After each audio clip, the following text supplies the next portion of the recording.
নবীর আশিক উম্মতের দল, মায়ার নবীর আদর্শ কত সুন্দর। যেই নবীর শরীরে মশা মাছি মারা হারাম, ওই নবী তাইফের ময়দানে চলছেন। বেঈমান কাফেরের বাচ্চাগুলো পাথর মেরে মেরে রক্ত ঝরাইতেছে। নবীর শরীর মোবারক থেকে রক্ত পড়ে জুতা আটকায় গেল, আমার নবীর চোখের পানি পড়তেছি। আল্লাহ কয় জিবরাইল যাও, আমার নবীর অনুমতি নিয়ে তায়েফের বালুগুলোকে ধ্বংস করে দাও। রহমতের নবী বলে জিবরাইল না, এদের মারিও না। এই তায়েফের কাফেররা জানে না মুহাম্মদ কে। ওরা যদি জানতো আমি বড় ইয়তীম, আমার বাবা নাই, আমার মা নাই, আমি দুনিয়ার কোন স্বার্থের জন্য ওদের পেছনে দৌড়াই না। আমি নিজের ঘরের খবর না নিয়া উম্মতের জন্য পাগলের মতো দৌড়াই।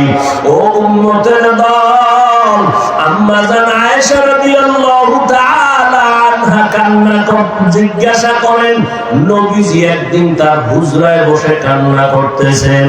আম্মা জান বলেন, নবী আপনি কাঁদেন কেন? নবী বলেন, ও আয়েশা, হাসরের ময়দানে আমার উম্মতের কি উপায় হবে সেই জন্য আমি কান্না করতেছি। কেমন হালাত হবে হাসরের মাঠ? সূর্যের গরমে মাথার মগজগুলো টাস টাস করে ফেটে যাবে। বেঈমান নাফরমান গুলো চিৎকার মারতে থাকবে। এমনকি হাসরের ময়দানে নবীরা পর্যন্ত কান্না করবেন। এতটা কঠিন হবে হাসরের ময়দান। আপন আপন বলতে কেউ থাকবে না। ইয়াউমা ইয়াফিরুল মারউ মিন আখিহি ওয়া উম্মিহি ওয়া আবি ওয়া সাহিবাতিহি ওয়া বানি। ওই সময় আয়েশা, নবীরা পর্যন্ত উম্মতের সরায়া চিন্তা বাদ দিয়ে নিজের চিন্তায় কান্না করবেন। আম্মা জান বলেন, নবী তখন আপনি কি করবেন? মায়ার নবী বলেন, আয়েশা, আমি আমার মাওলার কুদরতের সামনে মাকামে মাহমুদে সিজদায় পড়ে কাঁদব। আমি একবার বলবো না আল্লাহ আমাকে বাঁচাও, আমি কাঁদবো আর বলবো আল্লাহ আমার উম্মতের বাঁচাও। আমার একটা উম্মত যেন জাহান্নামের ভেতরে না যায়। আমার আল্লাহ বলবেন, নবী মাথা উঁচু করেন, কাঁদবেন না। আপনার উম্মত গুলো আমি জাহান্নামে দিব না। আপনি উম্মত গুলো ধরে ধরে জান্নাতের দিকে নিয়ে যান। নবী বলেন, আমি বেছে বেছে উম্মত গুলো জান্নাতের দিকে নেওয়া শুরু করব। আম্মা জান আয়েশা রাদিয়াল্লাহু আনহা বলেন, নবী কোটি কোটি মানুষের মধ্যে আপনি কেমনে বুঝবেন, চিনবেন কারা আপনার উম্মত? ওখানে মুসা নবীর উম্মত, ঈসা নবীর উম্মত, নূহ নবীর উম্মত সবাই থাকবে, কেমনে চিনবেন?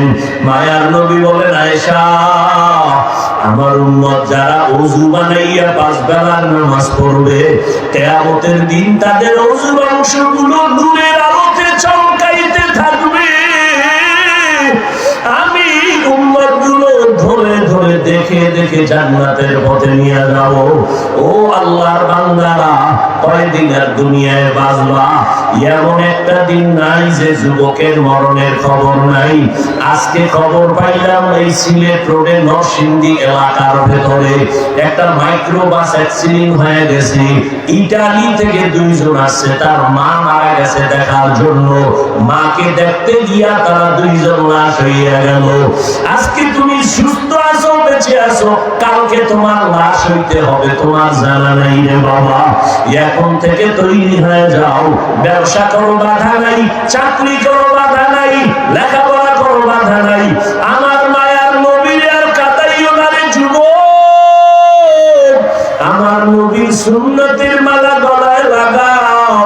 মা বাবারে কষ্ট দিও না, মা বাবার দোয়া নিয়ে সামনে আগাও। আর আমার নবীর তরিকার সারিও না বাবা। আজকে আমরা এত কষ্টের মধ্যে চলি, আজকে এত কষ্ট করি, তোমরা তো আমাদের কেউ টাকা দাও না, গুণগান গাও না, শুধু বিরোধিতাই করো। এই টুপির কারণে মাথা গরম তাও বুঝি, দাড়ি রাখলে যৌবনের ভাব চলে যায় তাও বুঝি, লম্বা জামাটা পরলে শরীর গরম লাগে, আটকা লাগে তাও বুঝি। আজকে যদি তোমার মতো আমি স্বাধীনভাবে দাড়ি কামাইয়া শার্ট প্যান্ট শার্ট টাই লাগাইয়া রাস্তায় ঘুরতাম, কেউ আমারে বাধা দিত না। তো বাবা এরপর কেন টুপি ফালাই না, দাড়ি ফালাই না, নামাজ ছাড়ি না? একমাত্র কারণ আমার আল্লাহর কোরআন সত্য।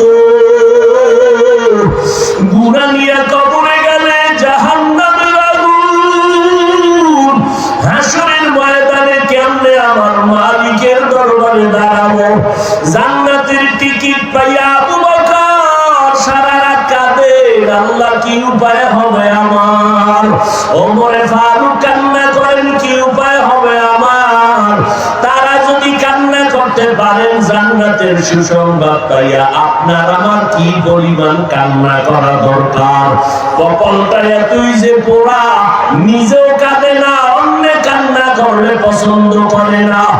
এত কপাল পোড়া মুসলমান, নিজেও দাঁড়িয়ে রাখতে পারলা না, যারা দাঁড়িয়ে রাখে তাদেরকেও তুমি পছন্দ করো না, নিজেও নামাজ পড়ো না, যারা নামাজ পড়ে তাদের ভালোবাসতে দরকার ছিল কিন্তু তুমি তাদেরও ভালোবাসো না। ওরে আমার মাওলার কোরআন কি মিথ্যা মনে করেছো? আমার মাওলার কোরআনের কথা সত্য, জান্নাত জাহান্নাম আছে তাও সত্য, নেক আমল নিয়ে মরিয়া গেলে জান্নাতের সুসংবাদ সত্য, গুনাহ নিয়ে মরিয়া গেলে জাহান্নামের আযাব তাও সত্য। ও আল্লাহর বান্দারা, হেদায়েতের মালিক আমার আল্লাহ। কপাল পুড়িয়ে গেলে নবীর বায়ানও কালেমা কপালে আসবে না, তওবা হবে না। আর কপাল যদি খুলিয়া যায়, নবীর বিরোধিতা করলো হেদায়েত পেয়ে যায়। ও আল্লাহর বান্দা, জানি না কার কপাল এখানে ভালো আর কারটা খারাপ।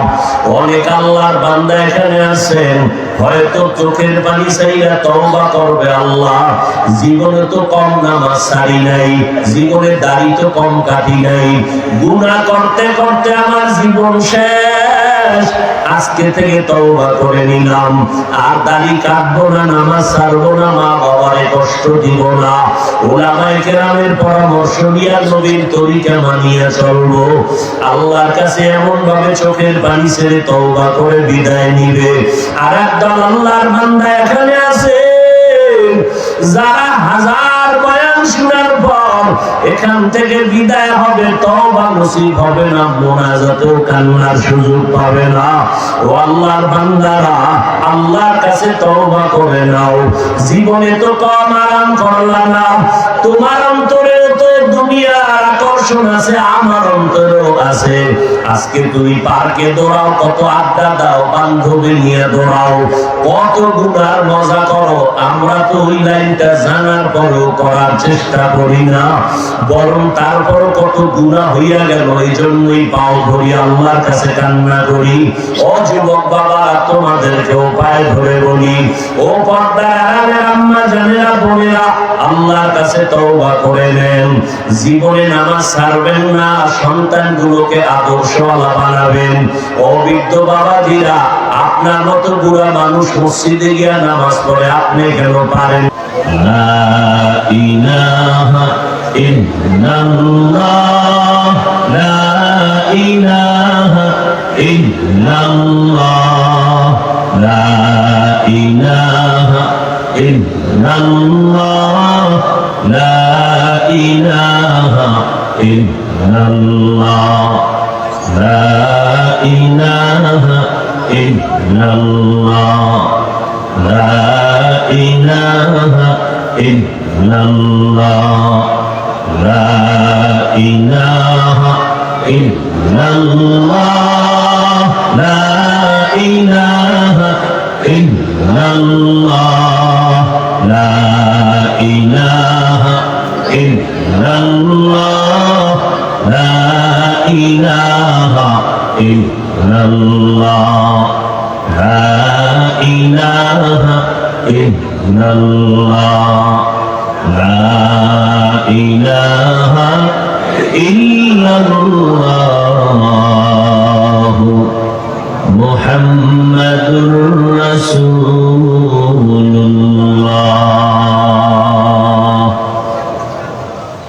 আল্লাহ চাইলে সব হয়, বান্দা চাইলে কিছুই হয় না।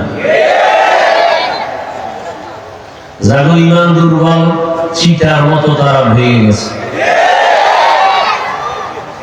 আল্লাহ কামিয়াবির সাথে মাহফিল কবুল করেন। এই নাম কারে কে?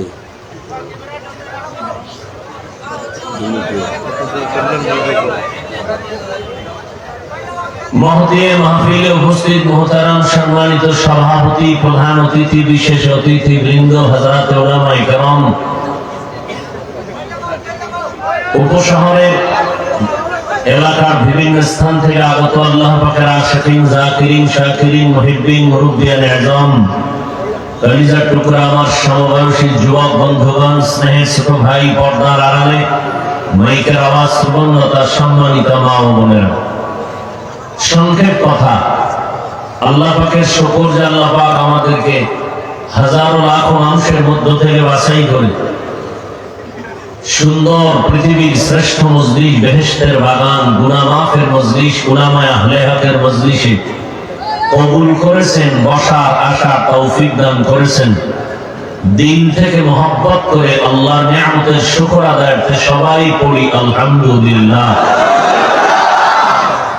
দরুদ ও সালাম সাইয়্যিদুল মুরসালিন, রাহমাতুল লিল আলামিন, শফিউল মুযনিবিন, খাতামুন নবিয়্যিন, সাইয়্যিদুস সাকালাইন, ইমামুল মুরসালিন, শফিউল আযম, রাসূল আকরাম, রাহমাতে আলম, নবিয়ুল আরব ওয়াল আজম, হাবিবে কিবরিয়া, আশরাফুল আম্বিয়া, সাইয়্যিদুল আম্বিয়া, শফিউল মাহশর, সাকিয়ে কাউসার, আকায়ে নামদার, मदीना का ताजदार, आफताब नबुव्वत, फख्र मौजूदा, सय्यदुल मखलूकात, हजरत मुहम्मदुर रसूलुल्लाह सल्लल्लाहु अलैहि व आलिहि ওয়াসাল্লামের উপর সর্বোপরি শুকর, যাদের অক্লান্ত পরিশ্রমের মাধ্যমে আজ এই সুন্দর আয়োজন, সময় পরামর্শ অর্থ দিয়ে দোয়া করে উপস্থিত হয়ে মাইক লাইট প্যান্ডেলের ব্যবস্থাপনার মাধ্যমে সহযোগিতার হাত যারা বাড়িয়েছেন, দয়াময় আল্লাহ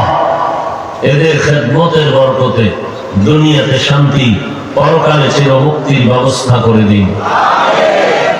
হযরত উলামায়ে কেরাম দীর্ঘ সময় আলোচনা করেছেন।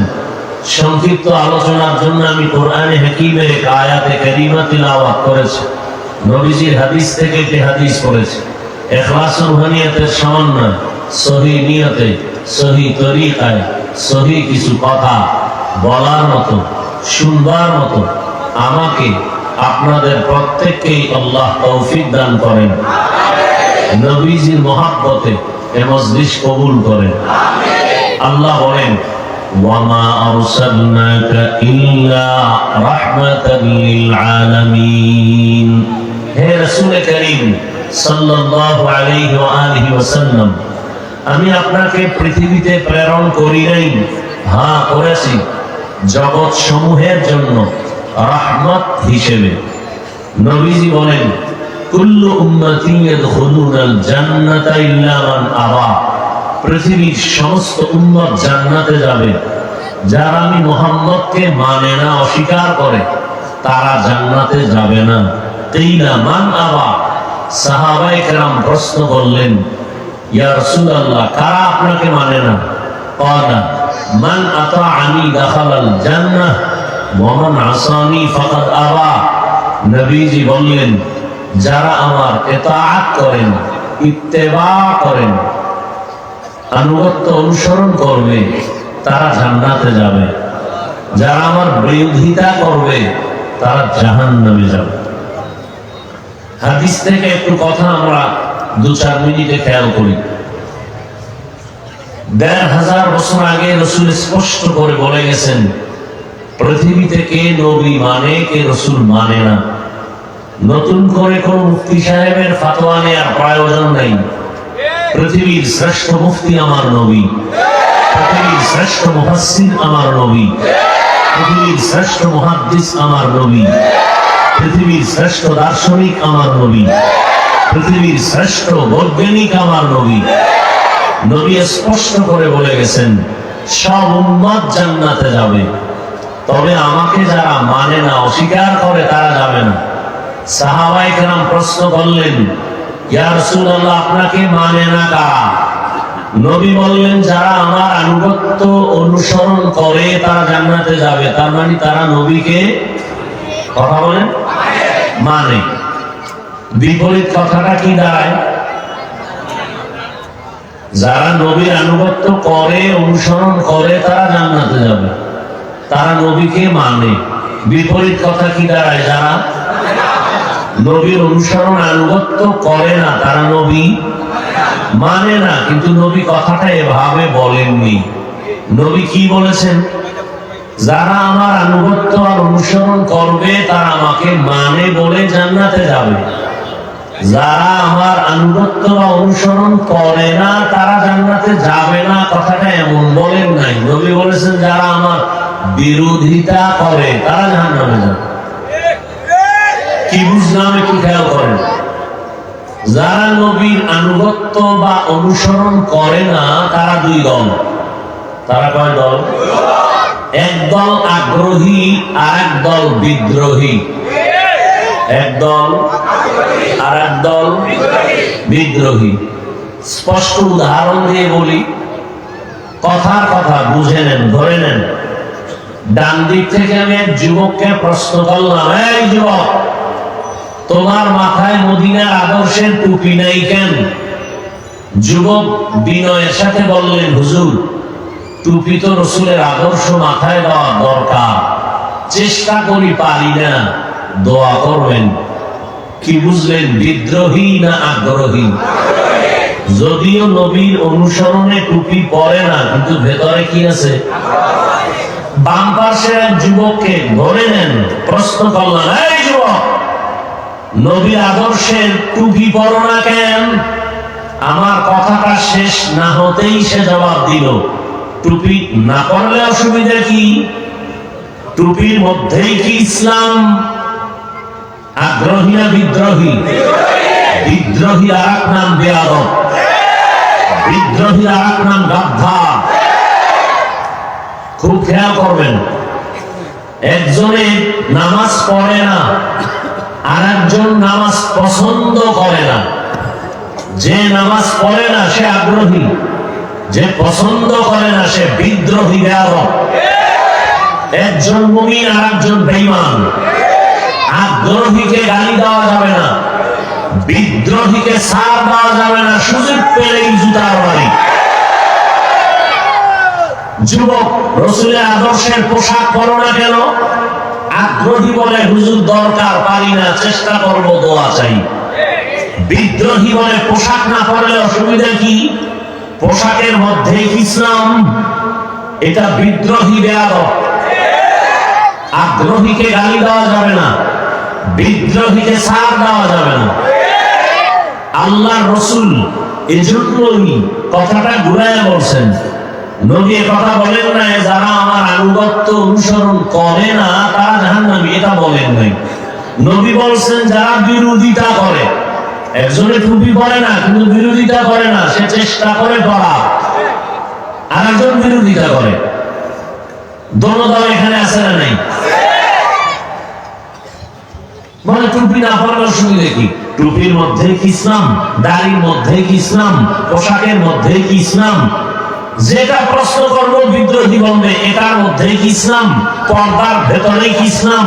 তো পর্দার মধ্যে ইসলাম যদি না থাকে, টুপির মধ্যে নাই, পোশাকে নাই, তো ইসলাম তোমার কোন বাবায়, কোন সিন্ধুকে তালা মেরেছে? বের করে দাও। এরকম বেয়াদব আছে নাই? আল্লাহ হেদায়েত দান করুন। আগ্রহীর জন্য সুসংবাদ, ইনশাআল্লাহ তওবার দরজা পাবে। বিদ্রোহী জীবনে তওবার দরজাও পাবে না, কারণ সে বেয়াদব, আল্লাহর রহমত থেকে মাহরুম। লিকুল্লি শাইইন যিনাতুন ফিল ওয়ারা ওয়াজিনাতুল মারই তামামিল আদাবি আজ খোদা খা হিমে তৌফিক আদব বেআদব মাহরুমে গাশ আজ ফজলে রা। কপাল কপাল বুঝেননি? কপাল যার ভালো, আরেক দল আছে যার কপাল খারাপ। কপালটা যদি খারাপ হয়, কপাল যদি পুড়িয়া যায়, আমি হাফিজুর রহমান কেন, হাজার আলেম কেন, স্বয়ং নবীজিও বয়ান করলে ওই কপাল পোড়া কালেমা পড়ে না। এরকম দুই একটা বেঈমানের নাম জানেননি? নবীর বয়ানও কালেমা পড়ে না, কেতনা বড় বেঈমান। নাম কি? আবু জাহাল দরবা সুরত আদমি ইনসান বুদে अहमद अबू जहलो हम एक साबुदे आदमीरा आदमीयत लाज़िमस औदेरा गर्बुना बशुद ही जमास। कपाल যদি পুড়ে যায়, হাজারো লাখো আলেম কেন, সৃষ্টির শ্রেষ্ঠ নবী রহমতের নবীও যদি বয়ান করে, কপাল পোড়া হেদায়েত পায় না, কালেমা পড়ে না। আর আল্লাহ যদি কপাল খুলে দেন,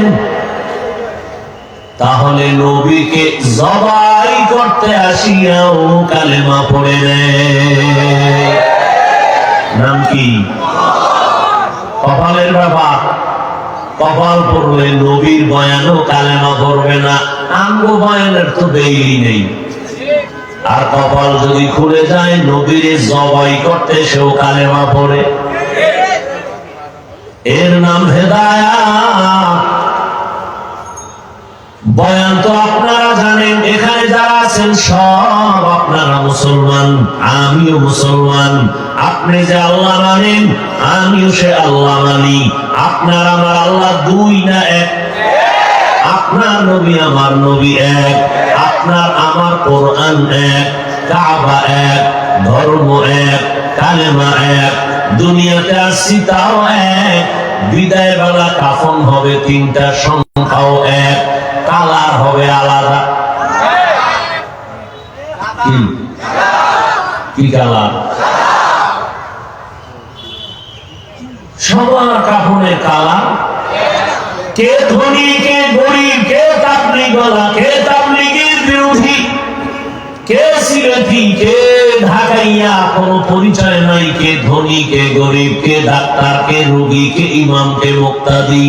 সবার বেলায় তিনটা কাফন পরায় দাও।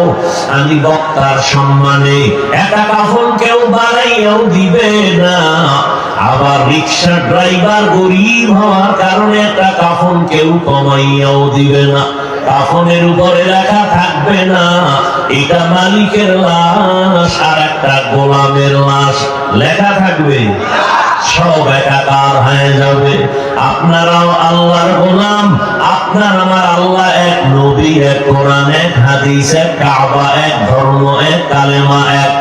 এরপরেও আপনাদের কেন এত বয়ান করা লাগবে? আজকে তো আমরা কোরআন হাদিস ধরে ধরে বয়ান করব, হিন্দুদেরকে বৌদ্ধদের গির্জায় গিয়া, খ্রিস্টানদের পাড়ায় গিয়া বয়ান করে করে ওদের দ্বীনের দাওয়াত দিব। কারণ আপনারা তো আল্লাহ চিনেন, নবী চিনেন, কোরআন বুঝেন, হাদিস বুঝেন, জান্নাত চিনেন, জাহান্নাম চিনেন। আপনাদের বয়ান করা লাগবে কেন? আজকে বয়ান করব চট্টগ্রামে বিভিন্ন পাহাড়িয়া অঞ্চলের মধ্যে খ্রিস্টান মিশনারিরা মুসলমানদেরকে ধর্মান্তরিত করায়। আজকে বয়ান করার প্রয়োজন ওই উত্তরবঙ্গ, পঞ্চগড়, দিনাজপুর, ঠাকুরগাঁ, ওখানে কাদিয়ানি বানায় মুসলমানের টাকা দিয়া দিয়া। ওখানে বয়ান করব কখন?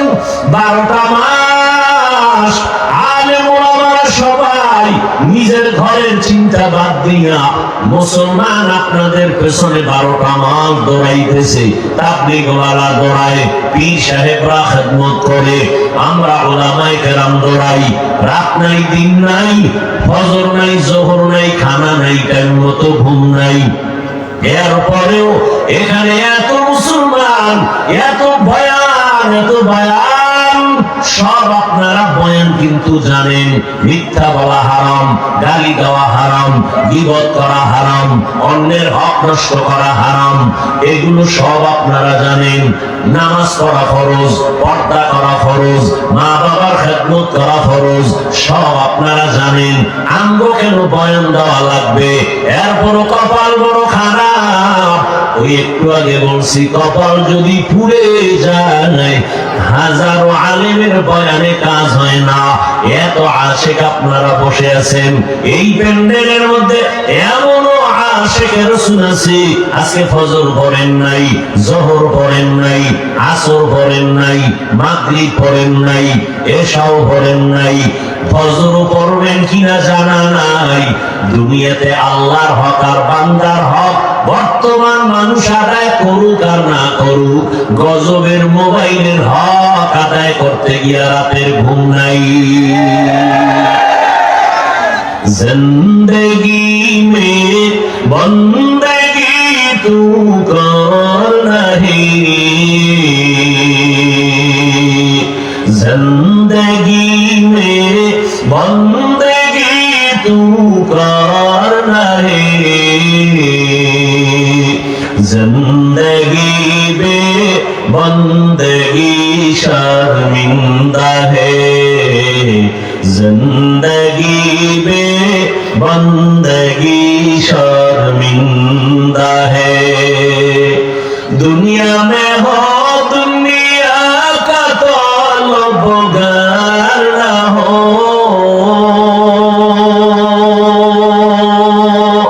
बाजार से गुजरे हो खरीदार ना हो। दुनिया में हो दुनिया का तलबगार ना हो, बाजार से गुजर हो खरीदार ना हो। ये दुनिया एक मिसल कागज फूल है, ये दुनिया एक मिसल कागज फूल है, जिंदगी में बंदगी तू कर नहीं, जिंदगी में बंदगी तू कर नहीं, जिंदगी में बंदगी शर्मिंदा है, जिंदगी में बंदगी शर्मिंदा है, जिंदगी में बंदगी कुल बंदगी। ला इलाहा इल्लल्लाह,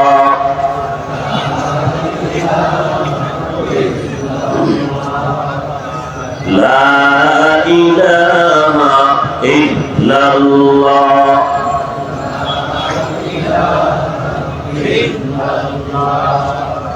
ला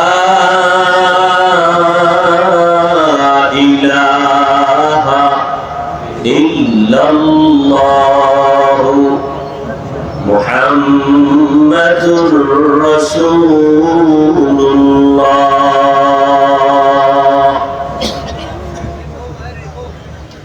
হাদিস নিয়ে কিছু কথা শুনাইলাম, এবার আয়াত নিয়ে কিছু কথা। আল্লাহ তাআলা বলেন, ওয়ামা আরসালনাকা ইল্লা রাহমাতাল লিল আলামিন।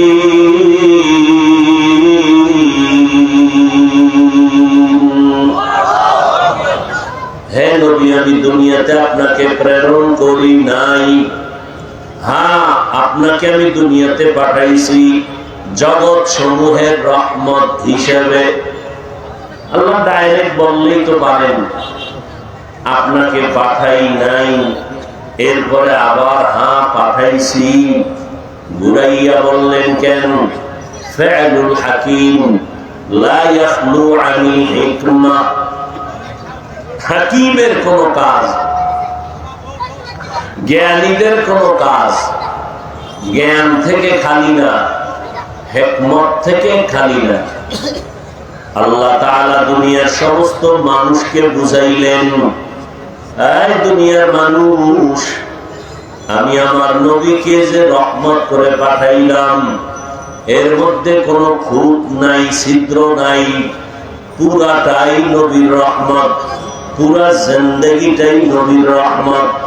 আমি নবীকে রহমত করে পাঠাইলাম, পুরা নবী আমার রহমত ছাড়া ভেতরে কিছুই নাই। আমার নবী জীবনে কাউকে গালি দেন নাই। আমার নবী বেতের বাড়ি দিয়া মক্কার মানুষ দিনদার বানান নাই। আমার নবী হাজারো গালি শুনছেন, নবী একটা গালির জবাবও দেন নাই। আরো আশ্চর্য কথা, রহমতের নবী আমার কারো দিকে এক বিন্দু চোখ মোবারক গরম করে তাকান নাই। সেই নবীর উম্মত আমরা। নবী কই, উম্মত কই? আল্লাহ হেদায়েত দান করুন। আমার নবী রাহমাতুল লিল আলামিন।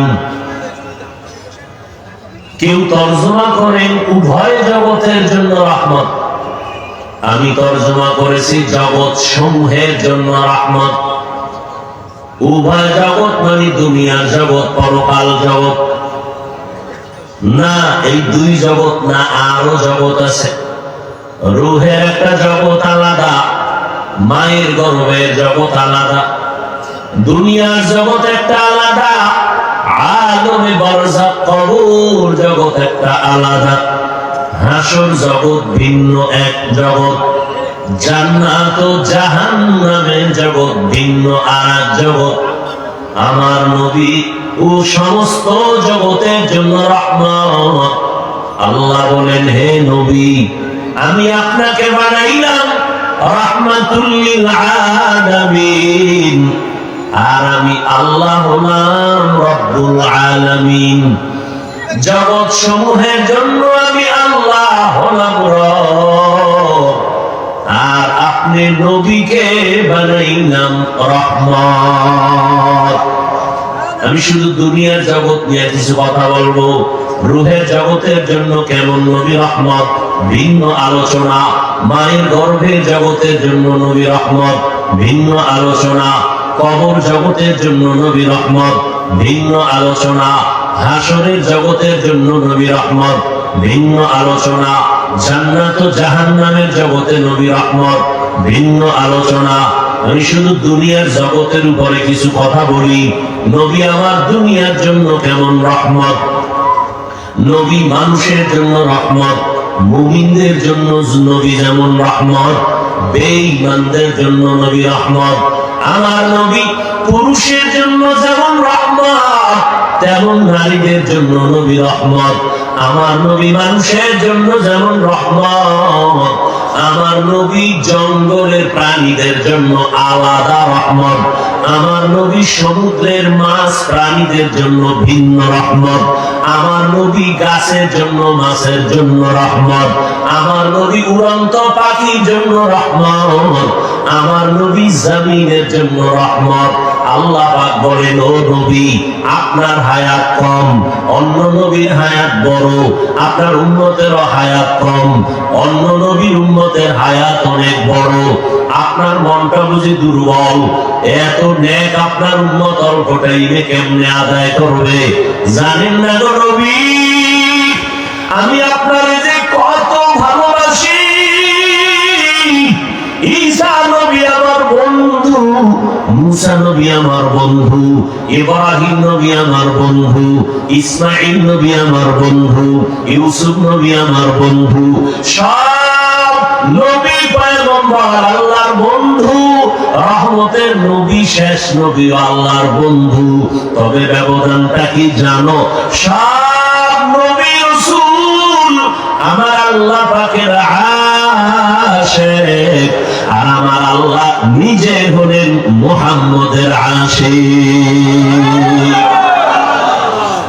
ইমামুল আউয়ালিন ওয়াল আখিরিন, বহরে সাদকা রাহমাতাল লিল আলামিন, সাইয়্যিদুল কাউনাইন খাতমুল মুরসালিন, আখির আমদ বুদে ফখরুল আউয়ালিন।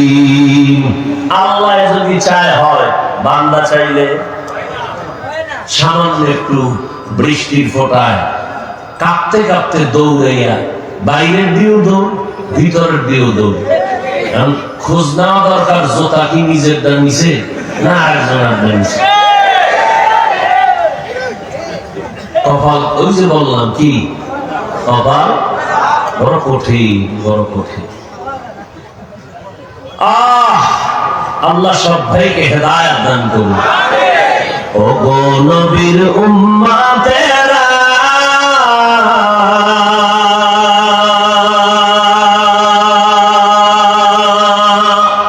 হয়ে আজি দিশাহারা,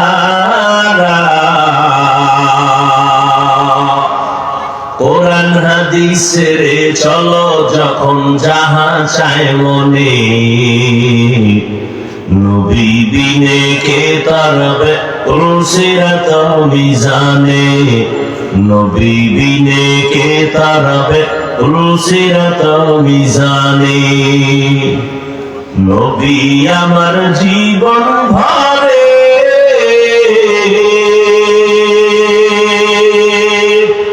দিনের লাগি কষ্ট করে, দান দান শহীদ করিলেন উহুদেরই ময়দানে, নবী বিনে কে তারাবে উলসিরাত মিজানে, নবী বিনে কে তারাবে উলসিরাত মিজানে। এই বাহ, আর একজনের দিকে তাকাও কেন, নিজের দিকে তাকা। সবাই কান্দে, তোর চোখে পানি নেই কেন? এই কপাল পড়া। আর একজনের কান্দা দেখো কেন, নিজে কাঁদো না কেন? হিসাব কর। আর একজনে আল্লাহ রসুলের মহাব্বতে চোখের পানি ফেলে, তোমার মধ্যে রসুলের মহাব্বতে চোখে পানি নেই কেন? তুমি নিজের খুব বড় মনে করো না? অন্যের দিকে না তাকাইয়া নিজের দিকে তাকাও রে যুবক। তোমার কবরে তুমি যাইবা, আমার কবরে আমি যাব। ও আল্লাহর বান্দারা, এমন এক সময় আমার নবী মক্কা নগরীতে আছেন, যেই সময় মক্কার মানুষগুলো ছিল চূড়ান্ত চরিত্রহীন, খারাপ। মক্কার মানুষের মতো চরিত্রহীন জামিয়ার কোথাও ছিল না। ও যুবক, মদিনার নবী বলেন, বুড়ারা আমি মুহাম্মদের বিরোধিতা করেছি, যুবকেরা আমার উপকার করেছে। ও যুবক বাবা, তোমার মতো কত যুবক স্কুলে পড়ে, কলেজে পড়ে, একবেলা নামাজ বাদ দেয় না। যাও ঢাকা ভার্সিটি খোঁজো, বিশ্ববিদ্যালয় জাহাঙ্গীরনগরে খুঁজো, অনেক ছাত্র মাথায় পাগড়ি, লম্বা দাড়ি, 5 বেলা নামাজ পড়ে, লম্বা জামা, পেছন দিক থেকে তাকাইলে মনে হয় জানো বাইতুল মুকাররমের খতিব, জীবনে মাদ্রাসায় পড়ে নাই। ওই আল্লাহর বান্দা, এমন আল্লাহর আশিক, তুমি কলেজে বইরা এই সূরা তাইলা কই? বলে আমি কোরআন ওয়ালাদের সোহবতে সময় লাগাই। যতই চালাকি করো রে যুবক,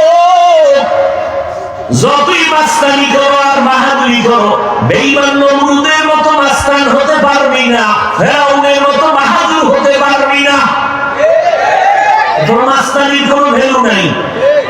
ওই যে শুরুতে করিস না, মাথাটা নত কর। টুপি মাথায় দেওয়া দরকার পারি না, হুজুর দোয়া করবেন, ও আল্লাহ তুমি মাফ করে দাও। মাস্তানি কইরা বলিস না, টুপি না করলে অসুবিধা কি?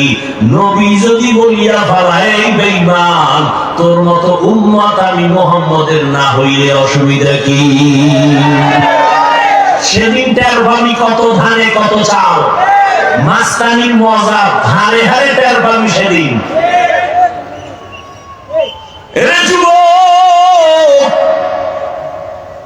কপালটাকে পুড়িয়া ফেলাস না রে যুবক। আমার আল্লাহ তোর মধ্যে এত গুণ আর এত মেডিসিন দান করেছে। তুমি একটা যুবক, একটা ফুটন্ত গোলাপ। তোমার এই ফুলের ঘ্রাণে গোটা দুনিয়াটা মুখরিত হয়ে যাবে। তোমার একার দ্বারা সম্ভব গোটা দুনিয়াটাকে নিয়ন্ত্রণ করা। ইহুদি বেঈমানের বাচ্চাগুলো যদি গোটা দুনিয়াটাকে নিয়ন্ত্রণ করতে পারে, তুমি তো সৃষ্টির শ্রেষ্ঠ নবীর শ্রেষ্ঠ উম্মত, তুমি কেন পারবা না? সৃষ্টিগত ভাবে নারীর তুলনায় পুরুষের জ্ঞান কম না বেশি? বুঝেন নাই?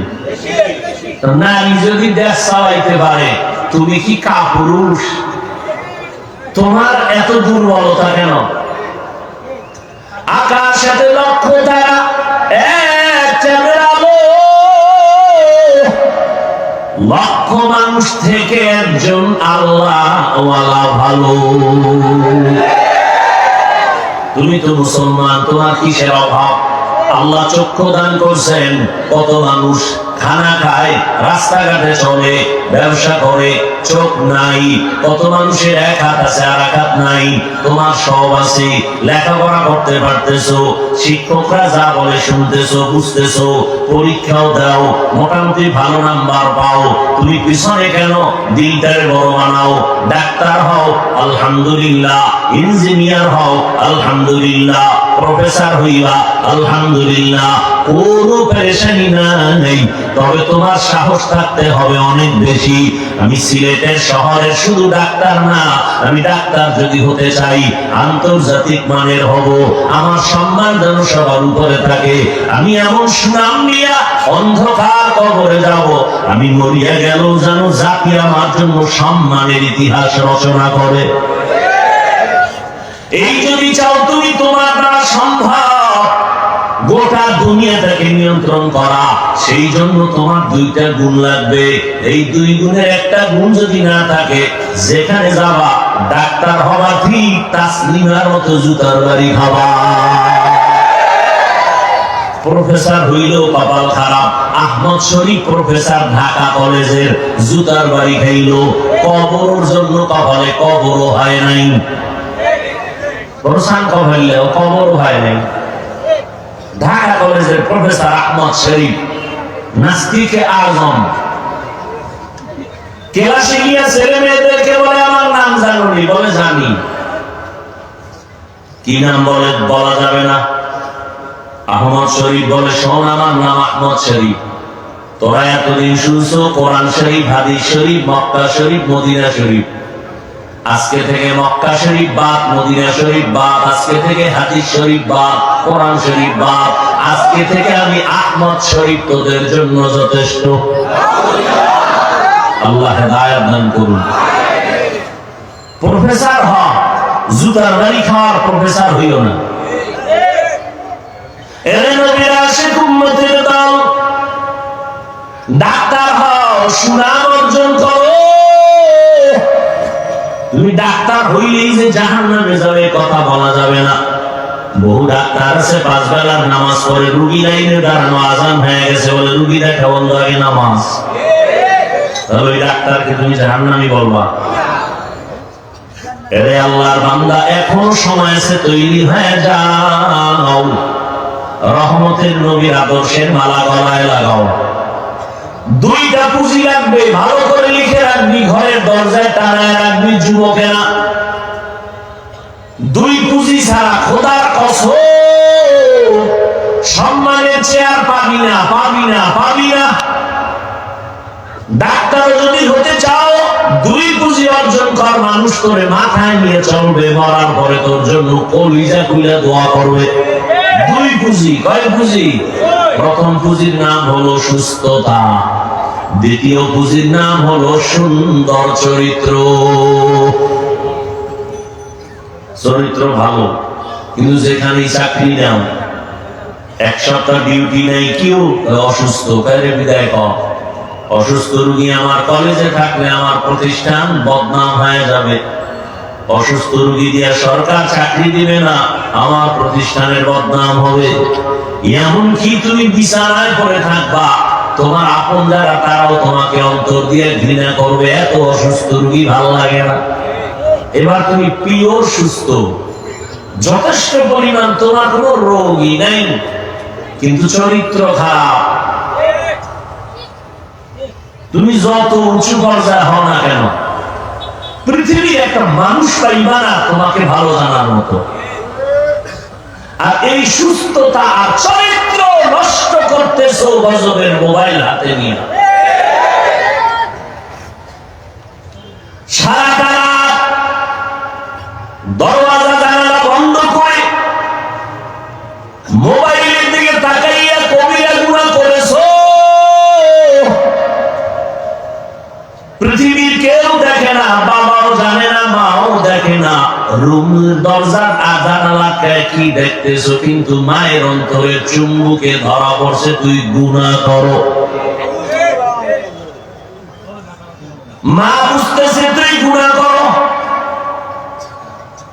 তোমার বয়স মাত্র 25 থেকে 30, তোমার চেহারাটা থাকবে উজ্জ্বল পূর্ণিমার চাঁদের আলোর মতো, দেখলে মায়া লাগবে, আকর্ষণ হবে। তোমার 25-30 মধ্যে কেন আকর্ষণ নাই?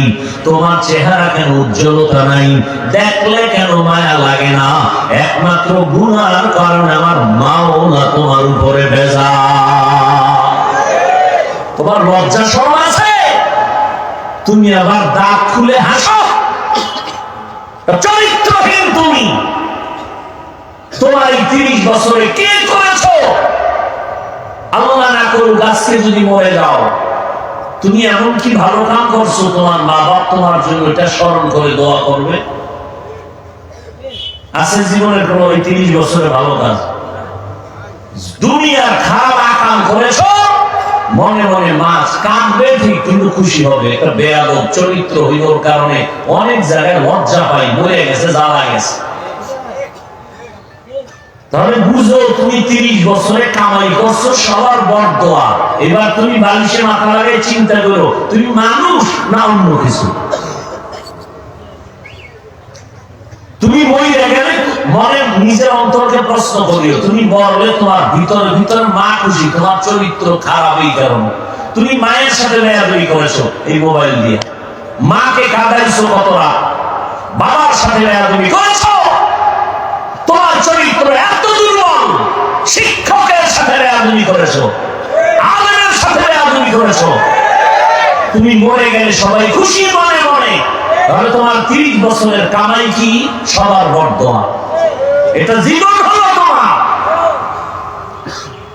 অথচ তুমি কবি নজরুলের ইতিহাস পড়ো, রবীন্দ্রনাথের ইতিহাস পড়ো, তোমার মতো আকাম করলে ওদের ইতিহাস কেউ পড়তো না।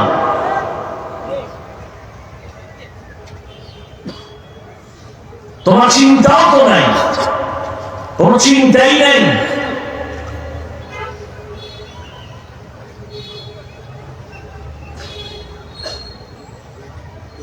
জেনারেল লাইনের একজন প্রফেসর লেকচার দেয় মাত্র আধা ঘন্টা, মানুষটাকে সিরিয়াল দিয়ে পায় না, আমার কলেজে আসেন, আমার কলেজে আসেন, বিদেশ নিয়ে যায়। কত সম্মান! ও যুবক, তুমি ওই লাইনে আছো, আলহামদুলিল্লাহ, তোমার কোনো ভয় নাই যে হুজুর না হইলে বুঝি জাহান্নামে যাও। না রে বাবা, তুমি ওই লাইনে থাইকা 5 বেলার নামাজ পড়ো, মা বাবার দোয়া নিয়ে চলো, আলেমদের কলিজার সাথে সম্পর্ক রাখো, নামাজ পড়ো। তুমি ডাক্তার হলেও ইনশাআল্লাহ জান্নাত পেয়ে যাইবা। নবীর আদর্শ লাগাও। ও মিয়া, আমরা নবীর আদর্শ মানার কারণে কি সম্মান কমে গেছে? মহামারী করোনায় কি তাকায় দেখো না বাবায় করোনায় মরে গেল, সন্তান লোকের টাকা দিয়া বাবার লাশটারে ঘর থেকে নামায় রাস্তায় ফালায় দিছে। বাবার কবর কই, জানাজা কই, ছেলেরা খবর নিল না, দরজা লক করে ঘুমায় গেল। এই দেশের শত শত করোনার লাশ আমার ওলামায়ে কেরাম টুপিওয়ালারা কাঁধে লইয়া গোসল করাইয়া, জানাজা পড়াইয়া, কাফন পড়াইয়া কবরে দাফন করেছেন। একজন হুজুরেও করোনায় মরে নাই। করোনায় স্কুল বন্ধ, কলেজ বন্ধ, ব্যবসা বন্ধ, চাকরি বন্ধ, বাস বন্ধ, ট্রেন বন্ধ, রাস্তাঘাট সব বন্ধ। আল্লাহর হাজার শুকর একটা কোরআনের মাদ্রাসাও বন্ধ হয় নাই। এর নবীর আশিক উম্মতের দল, মায়ার নবী মক্কা নগরীতে এমন সময় আছে যেই সময় মক্কার মানুষ বড় খারাপ, এতটাই চরিত্রহীন, কন্যা সন্তান পেলে বাবা নিজে কন্যাকে জবাই করে পাথর চাপা দিয়ে মেরে ফেলে। এতটাই খারাপ ওই মক্কার কাফের বেঈমান, এতটাই চরিত্রহীন। জমিনে আল্লাহ একটা ঘর বানাইছেন, বাইতুল্লাহ।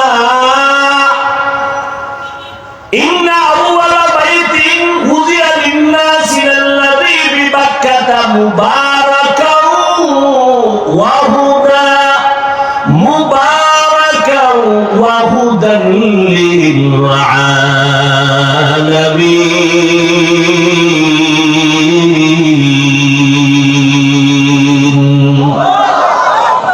আল্লাহ বলেন, জমিন বানাই আমি একটা নতুন ঘর বানাইলাম, বাইতুল্লাহ। এত দামি একটা ঘর, যেই ঘরটা দিয়ে তাকাইয়া থাকলেও সওয়াব। যেই বাইতুল্লাহর কিনারায় এক রাকাত নামাজ পড়বে মুমিন, 1 লক্ষ রাকাত নামাজের সওয়াব। এত দামি একটা ঘর ওই বাইতুল্লাহ। এর নবীর আশিক সেই বাইতুল্লাহ, এত দামি ঘর, হেদায়েতের ঘর, ইবাদতের ঘর। মক্কার মানুষ কতটা খারাপ, ওই বাইতুল্লাহ নারী আর পুরুষ একত্রিত হইয়া তাওয়াফ করে আবার উলঙ্গ অবস্থায়। এই মানুষগুলোর মধ্যে আমার আল্লাহ রহমতের নবীকে পাঠাইছেন। মাত্র 13টা বছরের মধ্যে মক্কার চরিত্রহীন মানুষগুলোকে স্বর্ণের মানুষ বানায় দিলেন আমার আল্লাহ। নবীজির আদর্শ দিয়ে মাত্র 13 বছরের ব্যবধানে মক্কার চরিত্রহীন মানুষ স্বর্ণের মানুষ হয়ে গেল। আল্লাহ কয়, জিবরাইল লিস্টি দিয়ে দিলাম, নবীর কাছে গিয়ে পৌঁছাইয়া দাও। এই লিস্টির মধ্যে যাদের নাম আছে নবী যেন ঘোষণা করে দেয়, এই লিস্টির নাম যাদের আছে সবাই বিনা হিসাবে জান্নাতি। 13 বছরের ব্যবধানে মক্কার চরিত্রহীন মানুষগুলোকে নবী দামি স্বর্ণের মানুষ বানায় দিলেন। জান্নাতের টিকেট পেয়ে গেলেন তারা। নবী একটা বেতের বাড়িও দেন না, এটা গালিও দেন নাই, মিথ্যাও বলেন নাই। হাজারো গালি নবী শুনছেন, একটা গালির জবাব দেন নাই। নবী চোখ গরম করে কোনোদিন কারো দিকে তাকান নাই। ও